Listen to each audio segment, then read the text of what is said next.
Welcome to SQL for Beginners. Learn SQL the easy way with the Data Intelligence Hub.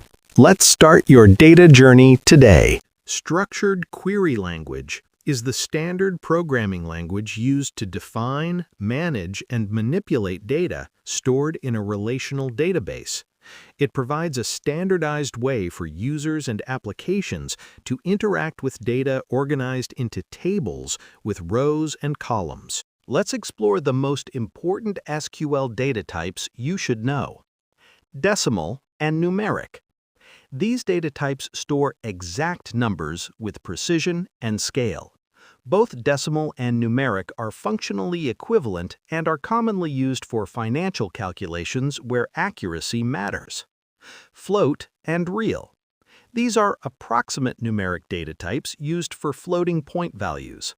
Float provides higher precision, while real offers lower precision but uses less storage. Integers. Integer types store whole numbers only. Big Int is used for very large numbers.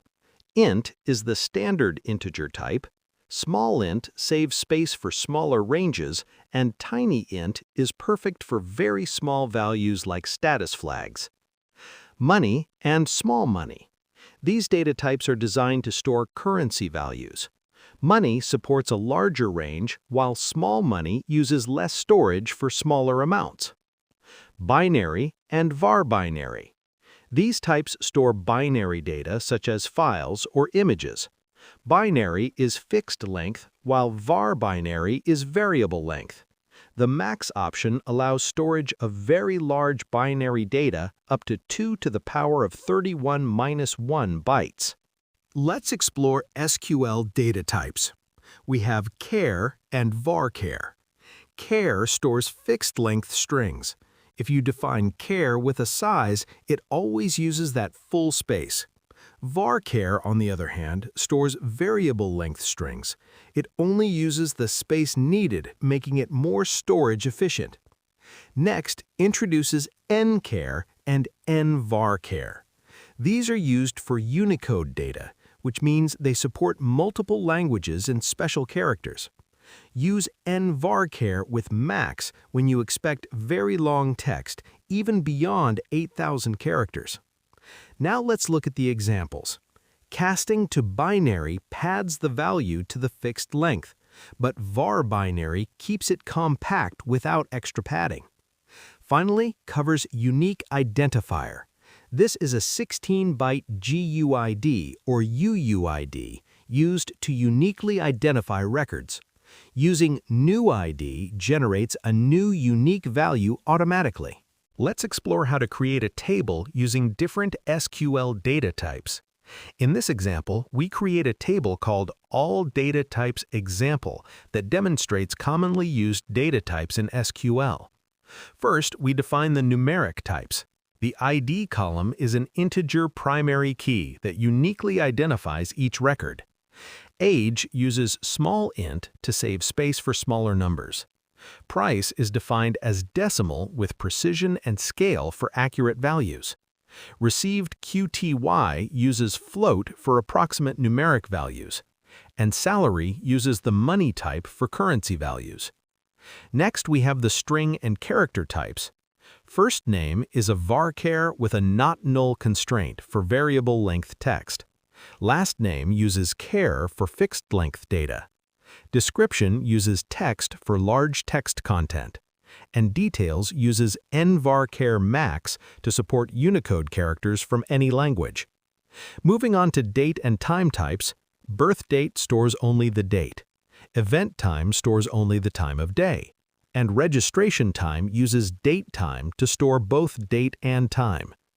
Finally, we define binary types. File data uses var binary max to store files or images, and config data uses XML to store structured XML data.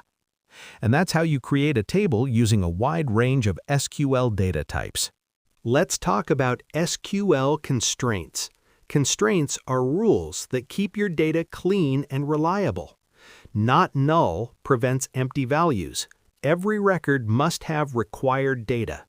Unique stops duplicate values. No two users can share the same email. Primary key uniquely identifies each row. It's automatically not null and unique. Foreign key maintains relationships between tables. Orders must link to a valid user. Check enforces conditions on values. For example, age must be 18 or above. Default assigns automatic values. If no status is given, pending is inserted. Without constraints, X, messy data. With constraints, check, clean, reliable, and scalable. SQL for Beginners number 1. Types of SQL commands. 1. DDL, Data Definition Language. Create, alter, drop, truncate. 2. DML, Data Manipulation Language. Insert, update, delete. 3. DQL, Data Query Language. Select. 4.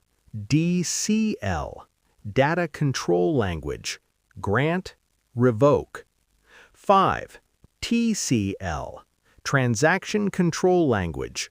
Commit, rollback, save point. SQL for Beginners Part 2. Let's look at some important DDL examples. First, create table, used to create a new table with columns and constraints. Next, alter table add. This lets you add a new column to an existing table. Need to change a column type? Use alter table alter column. To remove a column, use alter table drop column. Want to quickly remove all data? Use truncate table. And finally, to completely delete a table, use drop table. Welcome to SQL for Beginners, Part 4. In this video, let's understand DML examples. First, insert. Use insert to add new rows into a table. Example, insert a student record into the students table.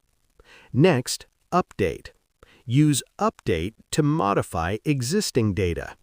Here, we update the last name where roll number equals 1234.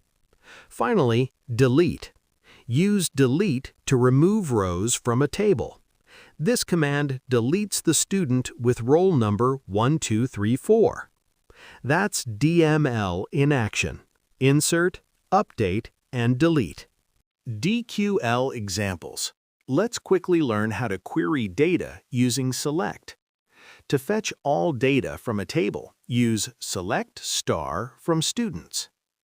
To filter records, add a where clause. For example, where roll number equals 1234. Multiple conditions. You can combine conditions using AND, like roll number greater than 1234 and age less than 15. Selected columns. To fetch specific columns, mention column names. Select first name, last name from students. Limit rows. To restrict results, use limit. For example, limit 10 rows. Count records. To count rows, use count star from students. Aggregate functions. You can also calculate maximum, minimum, sum, and average age using SQL aggregate functions. Group by. To get average age by gender, use group by gender.